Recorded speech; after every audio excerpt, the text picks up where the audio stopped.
대한민국 남자 축구 국가대표팀 신임 감독 위르겐 클린스만, 그의 대한민국 대표팀 부임은 정말 핫한 사건입니다. 이게 좋은 건지 나쁜 건지를 떠나 정말 역대급 보도들이 쏟아지고 있는데요. 선수 시절 최정상의 스트라이커였던 데다가 독일, 영국, 이탈리아, 프랑스 등 수많은 팀들에서 족적을 남겼고 지도자로서 국가대표팀 경력도 풍부하고, 거기다가 새로 맡게 된 대표팀이 월드 클래스 선수들이 있는 월드컵 16강 팀이기에 더욱 큰 관심을 받고 있는 것 같습니다만, 그 내용들이 예사롭지 않습니다. 정말 전 대륙이 주목하고 있는 상황인데요. 보도가 너무 많아서 저명하고 굵직굵직한 매체들 위주로만 소개해드리면, 먼저 AP통신은 독일의 위대한 선수 클린스만이 한국 축구대표팀 감독으로 고용되었다면서, 서독의 대표팀으로 월드컵 우승을 차지한 58세의 클린스만은 한국 축구대표팀의 감독이 된 것을 매우 기쁘고 영광스럽게 생각한다. 한국 대표팀이 오랜 시간 동안 끊임없이 발전하고 성과를 내고 있다는 것을 잘 안다. 거스 히딩크 감독을 비롯해 전임 파울루 벤투 감독에 이르기까지 역대 한국 대표팀을 지휘한 훌륭한 감독들의 뒤를 잇게 된 것을 영예롭게 생각한다. 다가오는 아시안컵과 2026년 월드컵에서 성공적인 결과를 만들기 위해 최선을 다하겠다 라고 의지를 밝혔다 전하고 있습니다. 또한 클린스만은 미국, 멕시코, 캐나다에서 열리는 북중미 월드컵 때까지 팀을 맡기로 계약했다면서 10회 연속 월드컵에 진출한 한국을 맡은 그는 그 기록을 연장할 것으로 예상된다는 것인데요.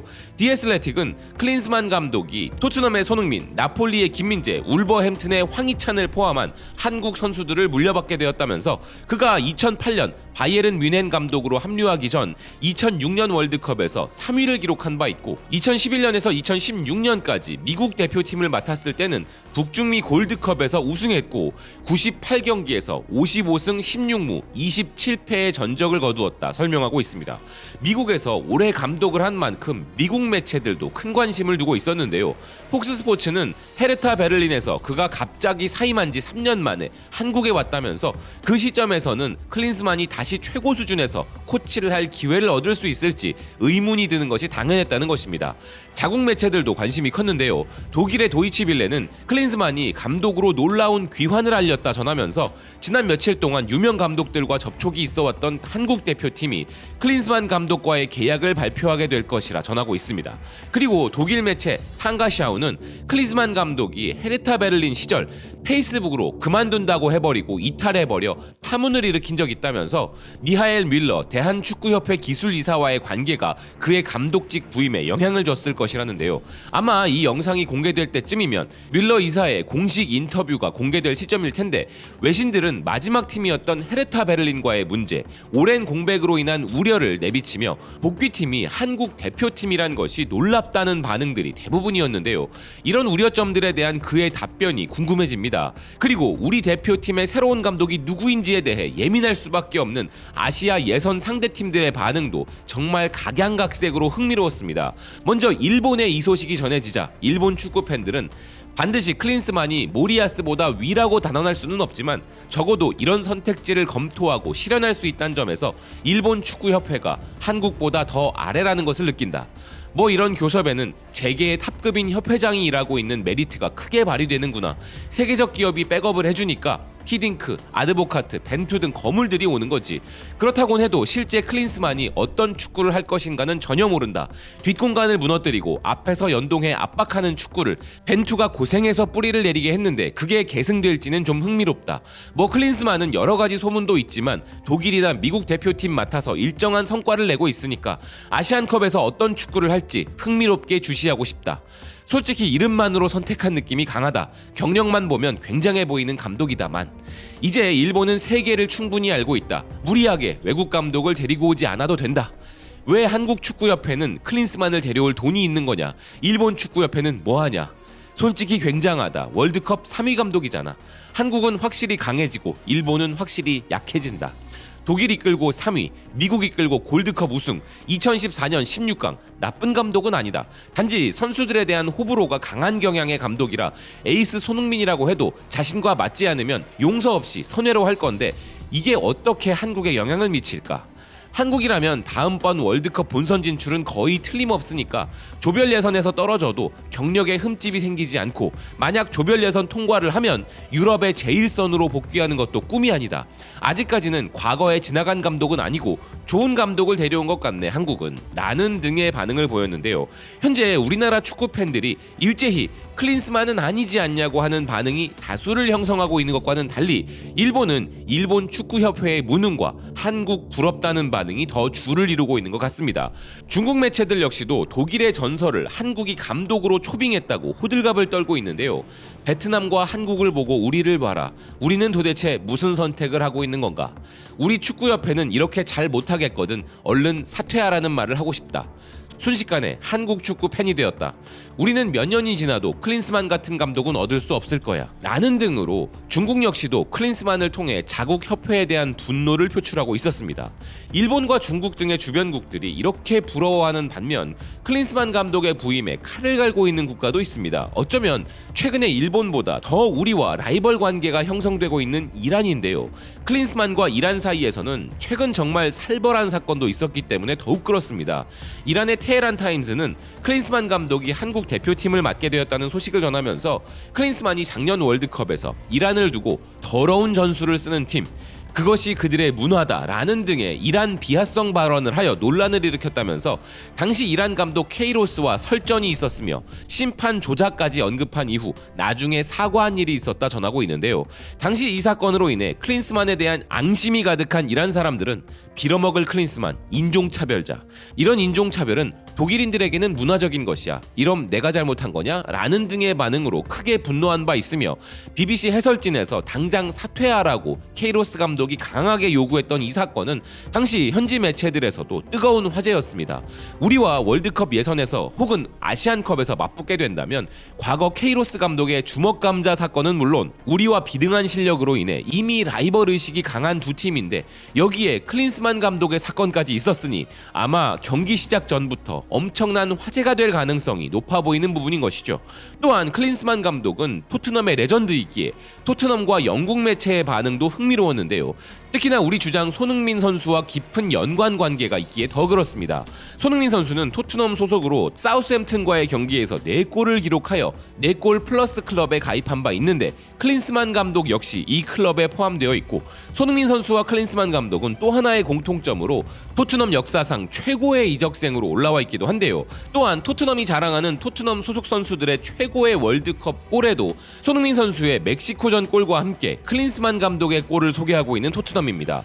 또한 지난해 케인의 이적설로 시끄러웠을 당시 케인이 나가면 손흥민이 가만히 있을 것 같냐면서 손흥민도 같이 나갈 것이기에 케인을 꼭 지켜야 한다고 말했던 클린스만 감독이기도 한데요. 작년 월드컵에서는 첫 경기 우루과이전에서 마스크를 쓰고 분전을 한 손흥민 선수에 대해 경기 해설자로 나온 클린스만 감독은 당시 방송에서 토트넘에서와 같은 존재감을 발휘하지 못하고 있는 것 같다고 안타까워하면서 그는 정말 열심히 했다. 그는 존재감은 있었지만 우리가 토트넘에서 흔히 보던 수준의 존재감까지는 아니었다. 그래도 그는 노력했고 앞으로 그가 더 나아질 수밖에 없다고 생각한다. 라는 애정어린 코멘트를 한 인연도 있는 사이입니다. 손흥민 선수와 이런 인연 때문에 그의 한국 대표팀 감독 부임에 스퍼스웹도 주목했는데요. 기사는 손흥민은 새로운 한국 감독으로 전 토트넘 스타를 맞이하게 되었다면서 그는 선수로서는 화려했지만 감독으로서는 그다지 성공하지 못했다면서도 이제 좋은 도전을 다시 하게 되었다 전했습니다. 클린스만의 이런 움직임은 또 다른 토트넘의 전설 손흥민과 연결되는 것을 보게 되는 것이며 한국의 주장 손흥민은 새로운 감독 아래서의 활약을 준비하게 되었다는 것인데요. 클린스만은 기대치가 좀 더 낮을 때 감독으로서 더 잘하는 것 같다면서 그가 한국을 다음 월드컵으로 이끌 수 있을지 지켜보는 것은 매우 흥미로울 것이라고 평가하였습니다. 즉 클린스만 감독의 귀환이 어느 정도 우려가 되는 부분이라는 것은 친정팀조차도 인정하고 있는 부분인 것인데요. HITC는 토트넘 감독을 꿈꾸던 클린스만이 손흥민의 감독이 되었다 전하고 있습니다. 기사는 클린스만 감독이 이제 국제 무대에서 토트넘의 스타 손흥민을 감독할 수 있게 되었고, 이강인, 조규성, 김민재, 오현규 등 유망주들이 떠오르고 있지만 손흥민이 주역이라면서 클린스만은 31살의 손흥민이 아직 중심 역할이 가능할 때 그를 중심으로 팀을 꾸릴 것이라면서 클린스만 감독이 2021년 토트넘 감독직에 대해 대화를 나눈 바 있다고 주장한 적 있고, 언젠가 토트넘의 감독이 되고 싶다고 인정했었다면서 그런 일이 일어날 것 같지는 않지만 클린스만은 차선책으로 만족할 수 있을 거라며, 그건 바로 그가 손흥민을 마음대로 사용할 수 있게 되었기 때문이라는 것인데요. 그리고 클린스만 감독은 손흥민 선수만큼이나 김민재 선수에 대해서도 잘 알고 있을 것입니다. 최근 나폴리와 프랑크푸르트 간의 챔피언스리그 16강전의 해설과 리뷰를 하였기 때문이죠. 그는 당시 그 경기에서 나폴리가 프랑크푸르트를 어린아이 다루듯 다루고 있다고 했는데요. 나폴리 매체들 역시 클린스만이 김민재의 감독이 된다면서 일제히 보도하고 있습니다. 스페인 매체들도 클린스만 감독이 전성기인 손흥민과 같은 검증된 월드클래스 선수들과 마요르카의 이강인처럼 잠재력이 폭발할 유망주들이 있는 한국 대표팀을 맡게 되었다 표현하고 있는데요. 그런데 영미권 커뮤니티 레딧을 보니 해외 축구 팬들은 우리나라 축구 팬들보다 더 심각하게 클린스만 감독을 조롱하고 멸시하고 있는 분위기라서 솔직히 조금 당황스러울 정도였습니다. 특히나 그가 전임했던 국가대표팀의 팬들과 클럽 팬들은 아예 대놓고 애석하다면서 한국 대표팀을 걱정해주고 있는데요. 그는 훌륭한 전술가가 아니다. 그저 동기부여 연설만으로 선수들에게 다가가려고 한다.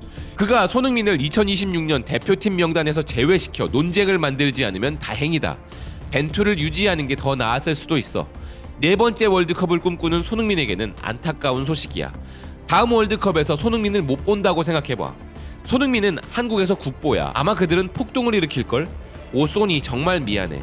최근 역사상 바이에른 뮌헨에서 우승하지 못한 유일한 감독. 미안해 한국, 2030년에 볼 수 있기를 바래. 라는 등의 반응들을 보이고 있었고, 심지어 레딧의 토트넘 포럼에서도 사람들은 불쌍한 소니, 감독으로서는 끔찍해, 불쌍한 한국이라는 등의 반응을 보이고 있었습니다. 심지어 해외 팬들은 축구협회 트위터에 공식 발표 게시물에 모두 몰려와서 친절하게도 한글 번역까지 해가면서 지극정성으로 한국을 걱정하고 있기도 했는데요. 그가 무전술 감독이라는 하마평이 가장 많았습니다. 하지만 리더십이나 선수들을 다루고 동기부여하는 것에서는 리버풀의 클롭 감독과 같은 카리스마가 있다는 의견도 있었는데요. 두 감독을 모두 겪어본 현 FC 포르투 소속 마르코 그루이치는 위르겐 클롭, 위르겐 클린스만, 그들은 이름만 비슷한 것이 아니라 놀라운 카리스마를 뿜어내는 스피치도 닮았다는 것입니다. 클린스만 감독이 갑자기 복귀를 한 것은 우연이 아닐 것입니다. 손흥민, 김민재, 황희찬, 이재성, 이강인, 오현규, 조규성 등 이미 유럽에서 검증이 끝난 탈아시아급 선수들이 즐비한 데다가 지도자로서 최고의 매력이라 할 수 있는 선수들의 배우고자 하는 자세는 세계에서도 탑 클래스인 국가대표팀이 바로 우리 대표팀이기 때문이죠. 그는 이런 부분을 정확히 계산했을 것이고, 앞서 잘 나가다가 한번 넘어지고 난 후에 한국 대표팀을 맡아서 다시 날아오른 히딩크, 벤투 등의 전임 감독의 길을 걸을 수 있다는 판단이 섰을 것이기 때문인데요. 본선 참가 티켓까지 엄청 늘어난 이상 아시아 예선에 대한 부담도 없고, 그의 입장에서는 모든 조건이 부합되는 제안이었을 것입니다. 유럽 출신만 좋아하고 국내 리그 선수를 무시한다, 전술이 없다라는 등 부임도 전에 역대급 비난이 국내외를 망라하여 쏟아지고 있는 상황이지만, 벤투 감독 역시 중국 변방 리그에서 잘린 감독이라는 비아냥을 들었었는데요. 아무튼 이제는 그가 우리 대표팀 감독으로 공식 발표된 이상 응원하며 지켜봐야겠다는 생각입니다. 시청해주셔서 고맙습니다. 또 뵙겠습니다.